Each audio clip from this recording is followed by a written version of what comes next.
Welcome to the Spaghetti Sessions, an exploration of the wild and wacky sci-fi universe created by Sam Marden. I'm your host, Paula Talesian, and today we are speaking with the great, the impressive, the intergalactically wonderful Zoola Monkey.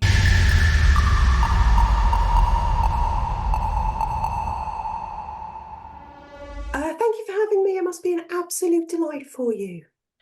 It is. I cannot believe I'm in your presence, Zoola, asking you questions on a podcast. So you are a space monkey. Can you tell us a little bit more about yourself? My species call themselves simials, and I am an absolutely amazing example of my species. I am, of course, perfect, so you are very lucky. If you met anyone else in my species, you'd probably think, oh, God, they're weird. But yeah, you have perfection itself. I know you know Tipo, ignore that. So it's hard to be in the presence of perfection, but I want to sort of understand why you came to Earth because we are clearly the very opposite of perfection. Well, everybody's got to do a bit of charity work from time to time. Do you know what I mean? And I can't think of anybody more deserving than your species. I mean, fuck knows you need it. Am I right? Yes, you're absolutely right. We need it. I mean, you've seen the world today, but when you first came to Earth, if I recall correctly, you were giving us critical feedback on our government and rules and the silliness of humanity. That's kind of changed. Well, you know what? I'm not ashamed to say that I've grown. I came here thinking that with a little bit of tutoring, you could amend all your mistakes, sort yourselves out, become enlightened. I know you won't be as highly evolved as me, but I thought you could try. And then I learned that that was just a waste of everyone's time. So I thought, you know what you really need? If you're not going to grow and if you're not going to improve, you probably just need cheering the fuck up. That's not wrong, actually. I think if we could be fixed, we would have been fixed already. So humor and comedy and all that definitely are very, very needed. What's your favorite thing about being on this planet? Wow, I'm not sure I have a favorite thing. Whereas you lot, you have me. I'm your favorite thing. Okay, so you don't have a favorite thing about being on the planet. Why the human? You rag on her quite a bit. So why do you still live with the human? Now that is a question I ask myself daily. I suppose it's like my whole mission here. I'm trying to give you the opportunity to better yourselves. But she just keeps resisting. I thought she would feel grateful to be some sort of high priest to my greatness. And I suppose, you know what it's just like at this point in time after 5 years, it's like that really old, slightly smelly, but very comfortable pair of slippers you have. That's the human. We're human. No, you've met her. Well, this is true. But still, poor human. What is something that you wish that we would learn from you? Oh, the list is long and endless. That's it. The list is long and endless. No, pick something that that we could learn from you so that we can actually maybe try to improve ourselves. How do we become more simial? I think that what you really need is a good dose of humility, just like I've got. You've got to be humble. You've got to be demure. Don't be so ostentatious. America's president needs to be listening to this. Humility is the key, just like me. I could hear the human laughing. You should send her out of the room. Human, don't ruin this for me. She is always ruining this. She is good at bath time, though, but that's another story. That is an interesting story, though. Bath time. Shall we talk about bath time, or is that a taboo subject? Well, I mean, I'm fine with it. I'm not sure you're ready. Bathing is a very important thing to my people. There are many, many phases to it. It has serious ritual significance, but it's nice to have a good old scrub, isn't it? You've been featured in 7 books so far, but maybe not featured is not the right word. You've been in 7 books in some way, shape, or form. How does that feel? Well, it could feel better, if I'm honest. Because, like you said, yeah, I've been in them, but not enough. Other people have been in them as well. Other people have been stealing my page space. When is this going to be the sleigh that's just about me? Come on. When do I get my sleigh, Paula? When do I get my version, my copy? Apparently, we're doing Slay 7. Finally, thank you. You're Do very. you know, it wouldn't hurt to give me the credit I deserve. We should have a special Zula magazine. Maybe we should have, maybe it's not a sleigh, maybe it should be something else. Because that way we can just avoid having everybody else involved. Unless you want to do Agony Aunt, unless you want to do the drink section, unless you want to do the hard-hitting article. Do you want to do it all? I could do it all. I'd be a great agony aunt. Give me a problem. Give me a problem. I'll give you advice. All right. All right. That's an interesting idea. There we go. And I said 7 books and I meant 8 because you actually are in the tarot coloring book as well. I forgot. So that's my human brain and failing. I'll forgive you. Thank you. Thank you. If somebody was to ask you a question, what would be the question you'd want them to ask you that maybe you haven't been asked before? Well, I definitely feel like not enough people approach me with the reverence I deserve. You know, not enough people have asked me for my life story yet. Not enough people have asked me what makes me so fabulous. Not enough people ask me enough about me. Frankly, Paula, I'm a little bit hurt that this whole series isn't just about me. The way everybody else has muscled in and got their own episodes. This is That's my question for you, Paula. How come this isn't all about me? I'm not in charge. I don't have any say on this. I just like nudge and suggest and say, I think it would be interesting if. So maybe I should be nudging a bit more in your direction. Always. Yes, yes, I failed you clearly, clearly. Because it was you, just you in the very beginning. There was nobody else for a little bit. I don't remember. I think Kure was the second alien to arrive. Fletcher and Kure arrived at the same time because they were joined at the hip at that point. Right, poor Kure. So you were by yourself for what, a year? Or I don't remember how long it was. I don't think it was quite a year, but it was peaceful. It was peaceful, and you were in charge, and you were berating us for our politics. I'm still in charge, actually. Oh, yes, sorry. Sorry. So I guess I want to ask you the question, how did you get to be so fabulous? Well, I guess I'm just born that way. No, I'm joking. It takes years of hard work to be this charismatic all the time. The pelt care routine, the antenna massages. It's not easy. People look at me and think that I just rock up and I'm just fabulous. I know, I just make it look effortless because I've just been this way for so long. And maybe this is what the next book should be. I need to give you my 10 steps to intergalactic fabulousness. I think that's a very excellent suggestion. We'll put it on the whiteboard. What is your favorite memory of the last 5 years? I went viral on TikTok a Oh, couple of that's times. right. That's For a right. brief moment, everybody recognized my greatness. As they should. I think you got what, almost 40,000 people following you from the virality. Yeah, smart people. And then they fucked off. We don't like to talk about that bit. Maybe I'll edit that out. Um, They could come back.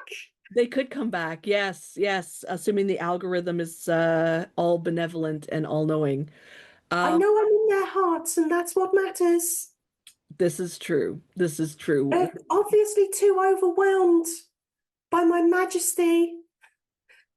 It can be like that, you are only a simple people. This is true. We do get overwhelmed easily. I'm going to wrap this up, Zula, but I would like to know. Really? Already? What? Okay, so what would you like to talk about? What would you like to talk about? Okay, have I told you how amazing my wardrobe is? how all my different shirts No, are you haven't. wonderful. We haven't talked about your extensive and amazing wardrobe and your incredible array of shirts. I'm a So, fashion icon. I am a cultural guru. I have my own religion. oh, this is true. Yeah. I have a commandment. Come on, don't be a dick. Oh, right, right. I Don't mean, be. I've cut through the crap of a lot of this religion business. I'm not too hung up on rituals or buildings.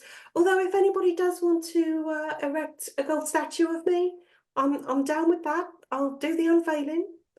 Pay particular attention to how my antennae are represented, please. If anyone listening considering that. But yeah, I've refined your religion to the most important thing. Me, your leader, and a commandment. It works in every situation, every scenario. Just don't be a dick. Job done. Problem solved. World peace follows. Seriously, if we had that running the world, we would actually be in a better place, I think. Don't be a Yeah. dick. Well, I mean, I'm right here. I don't know who I've got to go to get this made official. So is this your petition for world leader? I would be great at it. Except at bath time. Well, I mean, come on. Everybody has to have a bath. You, like even Trump, I expect. I'd rather not think about that though, if I'm honest. I think we'd all rather not think about that one. So let's switch over to you interact with a lot of members of the gang, and then there's some sort of secondary and tertiary members. I'd like to talk about the kettle. I bet you would.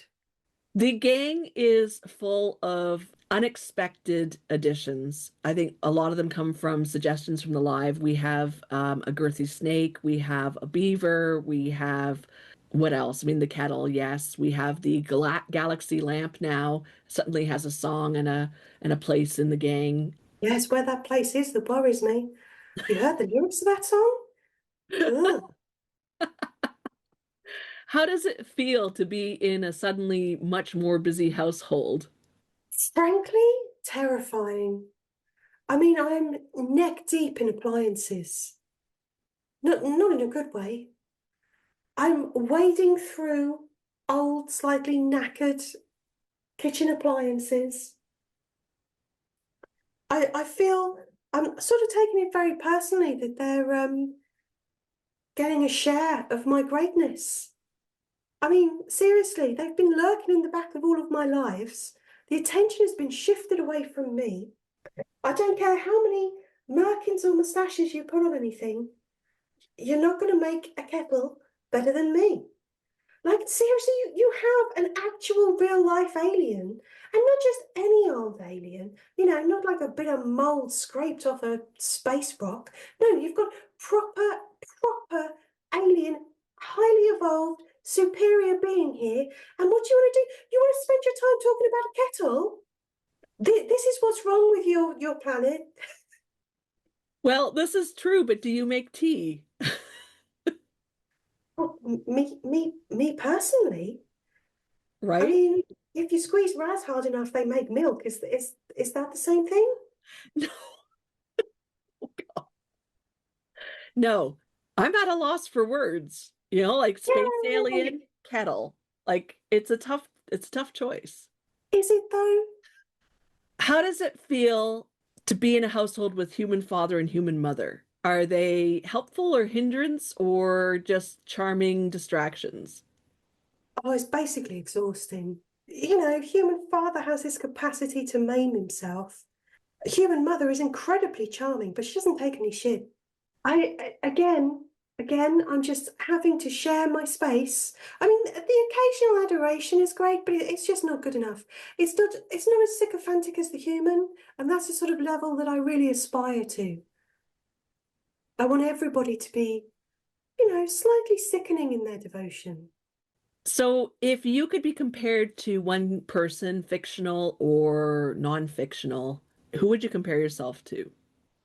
I'm getting Captain Kirk vibes here. That's why I'm just sort of like 1966 Captain Kirk vibes. Kirk, are you kidding me? That No. makes that makes me think that you view me as some sort of overly dramatic, desperately theatrical, quite shallow, sort of commanding person. I'm not like that at all. I've got substance, I've got poise. I'm totally Picard. Sure. Sure you are. Totally Picard. Okay, so I'm intelligent, I'm decisive, I have excellent leadership qualities, and I have an odd allure that I don't really understand myself. uh-huh. But I've never heard you quote Shakespeare. Oh, you've just not been listening. Apparently not. Apparently not. So does your planet have the sort of literary equivalent of Shakespeare, much like the way the Klingons have claimed Shakespeare is best when read in the original Klingon? We've got a literary history that would just eclipse Shakespeare. I mean, he did okay, didn't he? He's got quite a few sayings that made their way into your modern language. But I mean, really, boy wears a dress and suddenly you don't know who they are anymore. Twins don't recognize each other and all that kind of weirdness. Come on, it's just not believable. Okay, fair dues. Fair dues. What do you want to talk about, Zula? Me, Hmm. that's what I always want to talk about. Oh, Let's just talk about me a bit more. all right, So, let's talk about you.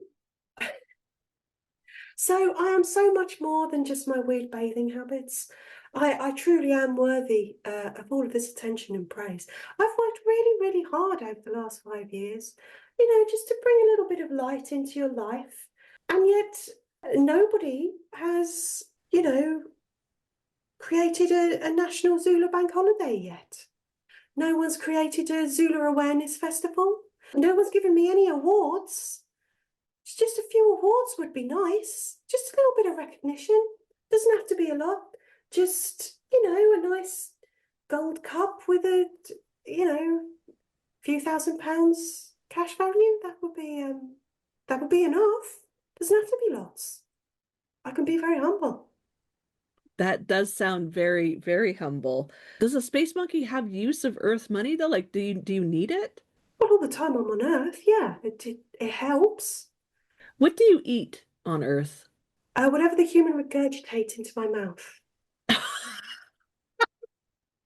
Oh, I have questions. I have so many questions I'm not going to ask. But okay, alien. Absolutely. When your siblings showed up, how did that feel? Fucking awful. I'd come all of this way to escape she's a ray of pitch black. Is she a younger sibling? Yeah. Is she annoying? Yeah. What about Bletton? How do you feel about Bletton, the space chicken? Well, I'm pretty sure it'd be delicious. Not like that, but not in a Raz way, in a Sunday roast way. But childhood friends, it's when you've known someone a long time, it's very difficult to pull out their giblets and stick an onion up there. So, I endure. It is nice to be able to feel so superior to someone. That's why I keep the human around, really, I guess. Yeah, it's good to have that superiority. You never know what dumb shit's going to come out of their mouths. And again, that's the human and letting. So how about Raz? That's Bletton's spouse, the space worm. Well, I was a little less excited about that. Not that I'd say that to Raz's face. Don't tell them I said that. Raz won't hear this, will they? I mean, Raz has a reputation. I mean, I know I've got a reputation, but they're very, very different. I didn't really think that when I came here I'd be harboring fugitives. Oh, that's right. Raz is wanted for blowing up his planet. I know they've gone dead soft since they got married, haven't they? You forget that when they arrived here, they threw around threats of violence and murder as readily as they breathed. Mm-hmm. Yeah, marriage has definitely changed him. What about Kure, the space cat, the alcoholic space cat? Well, Corey and I go way back. Corey is my bestie. And I guess, like any bestie, you need someone who can occasionally tell you that you're talking shit. I know she's got my back. I know she's got my back, but it's in that sort of never-ending threat of violence kind of way. In that, yes, she'll have my back, but she will also abuse me. She won't let anyone else abuse me, but it means that she gives me a hard time occasionally. Yeah, it seems like an odd match with a space monkey and a space cat being best friends, like an unlikely pairing. Oh, well, you see, that's such a human take, isn't it? Because you can't even get along with people who look like you. You think that there would be a problem that she's a different animal? No, not at all. We're enlightened. I mean, okay, so she did once try to eat Blettin, but that was a really long time ago and we all moved along. And actually, our different species are mostly harmonious. I mean, if you ignore that massive war that we had, where her people basically wanted to destroy or enslave the rest of us. But other than that, yeah, harmonious. I don't see the problem. Yes. Who am I missing here? Dead Carl. Dead Carl, the reanimated corpse.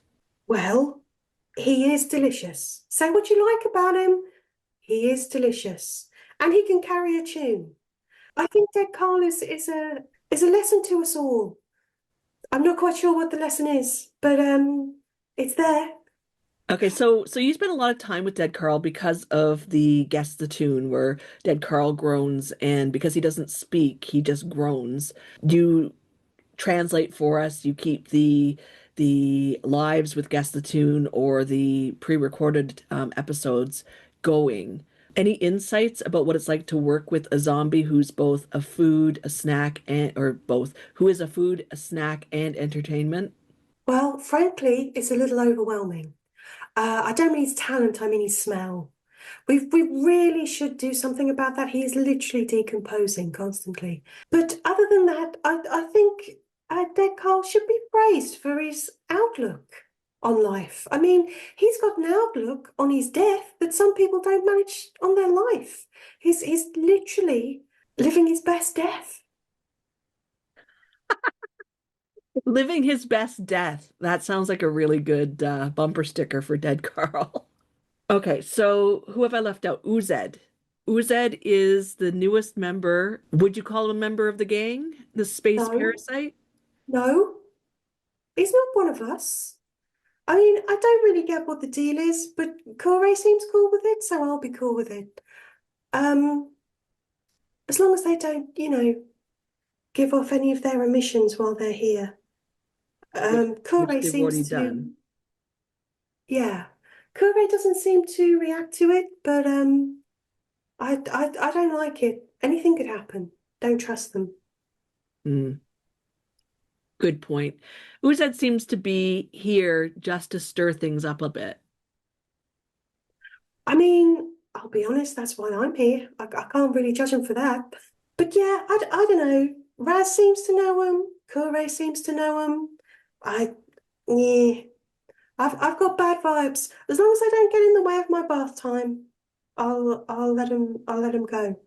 At the moment, they seem quite enamored with DC. I don't know how that's going to pan out. That's an interesting pairing as well. Finally, I want to talk about the human. How do you feel about the human? Yeah, she's all right. She gets in the way a bit. She's always crowding me, to be honest. She needs to respect my personal space. She always sits a bit too close, always leans across me. Just like take a step back, you know? I don't need you lingering around all the time. She's always hovering. So unnerving. Didn't you try to recently replace her? Yes, the kettle was at the forefront of applicants. Bear made a very good applicant as well. But to be honest, what made it all fall apart was that the human is literally a human shield to me. Any other shit goes down with anybody else, I just thrust the human in like bait or a decoy, and then I can make my escape.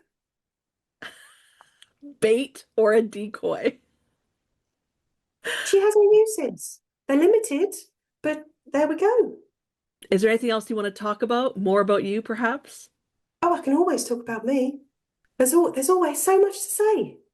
There always is so much to say. Yeah. What are you looking forward to this year?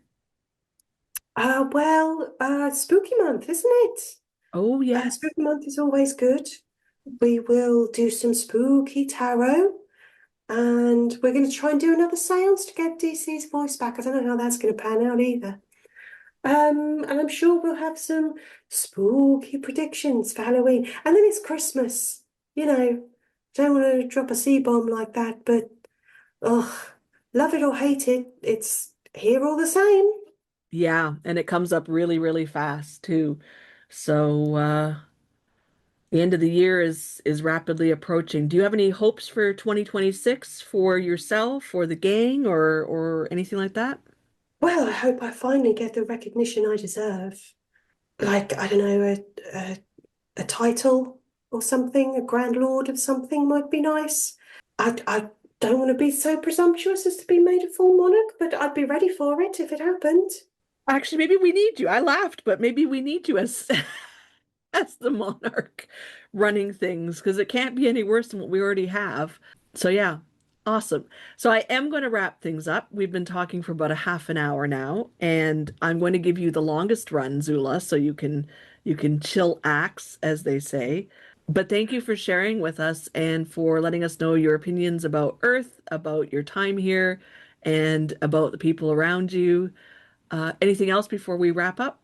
Well, should the time come when, rather than being just awarded a monarchy, if I actually have to work for it and do votes and stuff, I presume that you and your listeners will vote for me. Absolutely. Vote for Zula the Space Monkey. They've got to be better at governing than anybody else.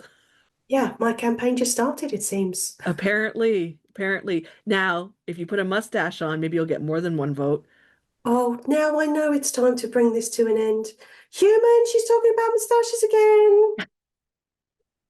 Thank you very much for joining me today, Zula, in our second episode of the Spaghetti Sessions. This is an exploration of the wild and wacky sci-fi universe created by Sam Martin, and you can listen to more episodes on Spotify or your favorite podcast app, or find episodes at ZulaMonkey.com.